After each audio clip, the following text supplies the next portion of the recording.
तो गाइस आज से स्टार्ट हो चुका है jujutsu Kaisen Shibuya incident arc. और ये वाली जो सी स्टोरी होगी ये सीजन 1 के बाद की स्टोरी होगी। तो बिना टाइम वेस्ट किए स्टार्ट करते हैं। तो फिर हम एपिसोड की शुरुआत में देखते हैं कि इटाडोरी और नोबारा मूवी और शॉपिंग का प्लान बनाते हैं और फुशिगुरो उन्हें वहाँ पर छोड़ के चला जाता है। और तब इटाडोरी नोबारा से मूवी देखने के लिए पूछता है और उसे मूवी के बारे में एक्सप्लेन करने लगता है। तब नोबारा कहती है, आखिरकार ये किस तरह की बेकार सी मूवी है, मुझे नहीं देखनी कोई मूवी, मैं शॉपिंग पे जा रही हूँ। और तब वो दोनों अलग अलग रास्ते चले जाते हैं। और यहाँ प्रिंसिपल गाकुगांजी टोडो और मे से रिकमेंडेशन मांगते हैं कि वो किन स्टूडेंट्स को ग्रेड 1 सॉर्सरर बनाना चाहते हैं। तब मे माकी और पाडा का नाम लेती है और टोडो फुशिगुरो नोबारा और इटाडोरी का नाम लेता है और इन पांचों को ग्रेड 1 सॉर्सरर के लिए रेकमेंड किया जाता है। तब हमें टोडो बताता है, जिन लोगों को 2 या 2 से ज्यादा ग्रेड 1 सॉर्सरर्स ने रेकमेंड किया हो उन्हें अब के ग्रेड 1 सॉर्सरर्स या फिर जो कि ग्रेड 1 सॉर्सरर्स बनने वाले हैं उनके साथ कुछ मिशंस करने होंगे।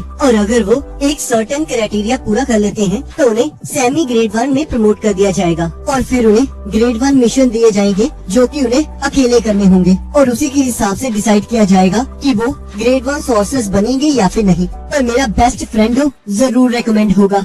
और जब तक सुकुना कोऑपरेट करने से मना करता रहेगा मैनेजमेंट्स मिशन का डेंजर और ज्यादा बढ़ाते रहेंगे ताकि वो और ज्यादा सुकुना की फिंगर्स को इकट्ठा कर सके। तो आपको पता है मैं इसका मतलब क्या है? तब मैं मना कर देती है। तब टोडो कहता है, ये एक अच्छे फ्यूचर की शुरुआत है जिसमें टोडो और इटाडोरी इकट्ठे काम करेंगे। और तब मैं फिर से मना कर देती है। तब टोडो कहता है, तो क्या तुम ये कहना चाहती हो कि मैं और इटाडोरी इकट्ठे काम नहीं करेंगे? तो फिर मैं तुम्हें बता दूं, जैसे कि एक एप्पल पेड़ से गिरता है वैसे ही हम एक दूसरे को अट्रैक्ट करते हैं और यही हमारी डेस्टिनी है।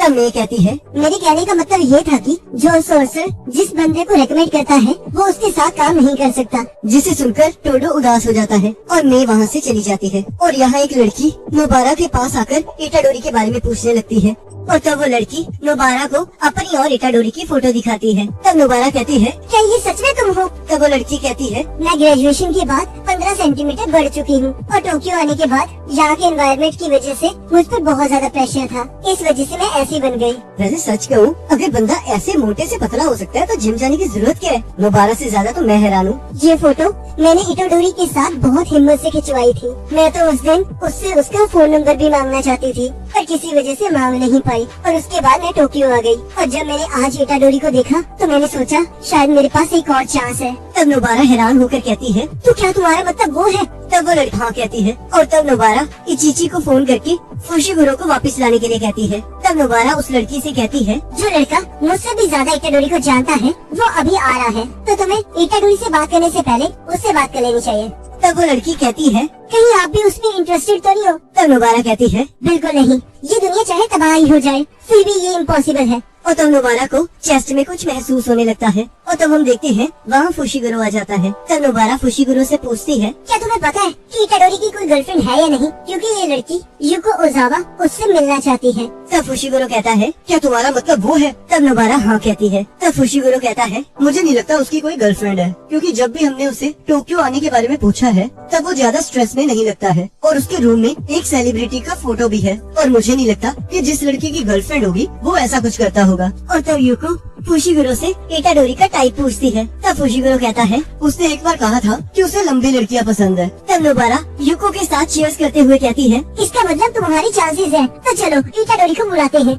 और तब हम देखते हैं इटाडोरी बहुत जल्दी वहाँ पहुँच जाता है। तब नोबारा सोचती है, मुझसे बहुत बड़ी गलती हो गई है, मैंने तो इटाडोरी को बताया ही नहीं कि ये कौन है और इतने ज्यादा चेंज होने के बाद इटाडोरी तो इसे पहचान ही नहीं पाएगा। और तब युको इस बात से उदास हो जाएगी कि इटाडोरी ने उसे तो पहचाना ही नहीं। पर हम देखते हैं इटाडोरी उसे पहचान लेता है और तब हमें इटाडोरी और युको का पास दिखाया जाता है जहाँ स्कूल के कुछ बच्चे इटाडोरी से उसकी पसंदीदा लड़की पूछते हैं। तब इटाडोरी मना कर देता है। तब वो लड़की कहती है, अगर तुम्हें कोई चूज करना हो तो तुम किसे चूज करोगे? और तब इटाडोरी युको का नाम लेता है और तब इटाडोरी के दोस्त कहते हैं, पर वो तो बहुत मोटी है। तब इटाडोरी कहता है, तो क्या हुआ, पर उसके मैनर्स और उसकी हैंडराइटिंग बहुत सुंदर है। और तब यूको सोचती है, लड़कियों का वेट जल्दी बढ़ जाता है, पर मैं तो पैदा ही मोटी हुई थी। पर मैं उसे चूज नहीं करूंगी जो मुझे चूज नहीं करेगा। इटाडोरी ने मेरी वो साइड देखी है जिसके बारे में मैं भी नहीं जानती थी, पर मैं उसे छोड़कर बाकी सभी लड़कों को हेट करती हूँ। पर शायद मेरे पास एक चांस है,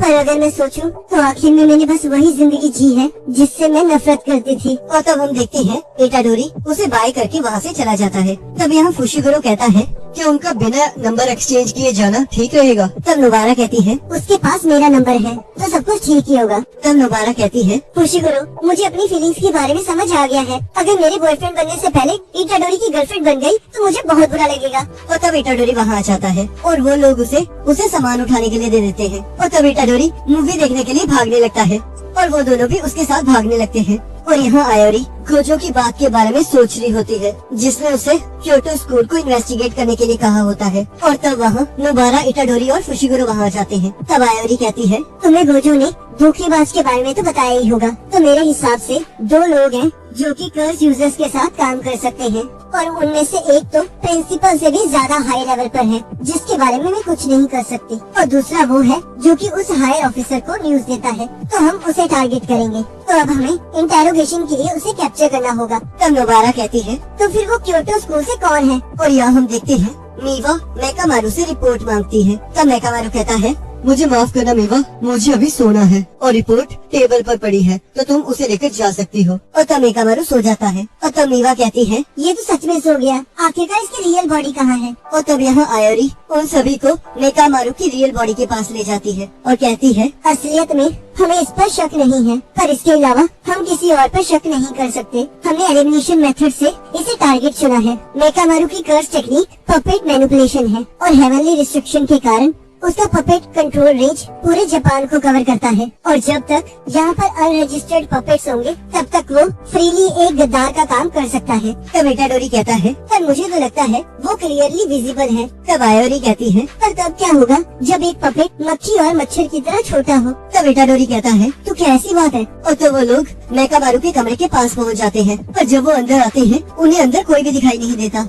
तब आयोरी कहती है, हमें धोखा दिया गया है। तब नोबारा कहती है, इसका मतलब मेकामारू ही गद्दार है। और यहाँ हम देखते हैं गेटो और माहितो उसे मिलने आते हैं। तब माहितो कहता है, ये जगह कितनी बेकार है और मुझे यहाँ आना बिल्कुल पसंद नहीं है और आखिर में ये तो हमारा दुश्मन ही है तो हमें इसे मार नहीं देना चाहिए। तब गेटो कहता है, अभी नहीं माहितो, जो इन्फॉर्मेशन इसने हमें बताई है उसके बदले में हमें तुम्हारी कर्स एनर्जी को यूज करके इसकी बॉडी को ठीक करना होगा और यही हमारे बीच में वादा हुआ था। तो अगर हमें इसे मारना है तो पहले हमें इसे ठीक करना होगा और मुझे ये भी उम्मीद है कि ये शिबुया में हमारे काम आएगा। तब मेकामारू कहता है, तुम क्योटो स्कूल के किसी मेंबर पर हमला नहीं करोगे क्योंकि तुम ही लोग हो जिन्होंने हमारा वादा तोड़ा है। तब माहितो कहता है, वो सारी हनामी की गलती थी। तब मेकामारू कहता है, मैं किसी कर्स स्पिरिट के साथ आर्ग्यू नहीं करूँगा तो मुझे जल्दी से हील करो, मामूली से कीड़े। तब माहितो कहता है, मुझे लगता है कि मैं गलती से आगे बढ़कर इसे कीड़े में न बदल दूं। तब गेटो कहता है, माहितो, दूसरों के बीच में किए हुए वादे अपने ऊपर किए हुए वादों से अलग होते हैं और इनमें ये अंतर है कि इन्हें तोड़ने पर पनिशमेंट मिलती है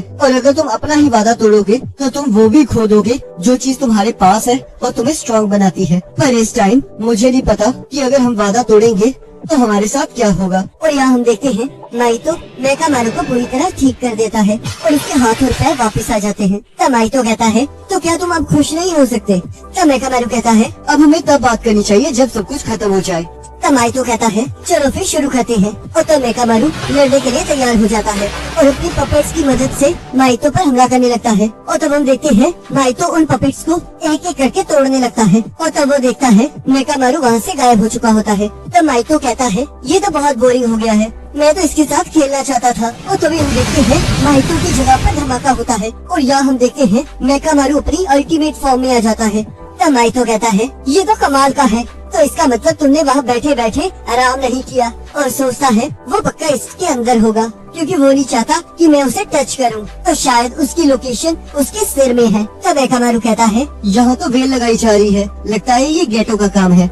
उसने यहाँ मुझे रोका ही नहीं है बल्कि मेरी रेडियो वेव्स को भी ब्लॉक कर दिया है। लगता है मैं इसे गोजो की तरह नहीं कर पाऊंगा और अगर मैं सच कहूँ तो गोजो ही मेरी जीतने का सहारा है। तो मुझे किसी भी कीमत पर गोजो को कांटेक्ट करना ही होगा और उसे शिबुआ के प्लान के बारे में बताना होगा। पर अगर मैं इस वेल और गेटो पर कंसंट्रेट करता हूँ तब माइतो मेरे लिए सबसे बड़ा खतरा बन जाता है। तो मुझे सबसे पहले इसे ही खत्म करना होगा।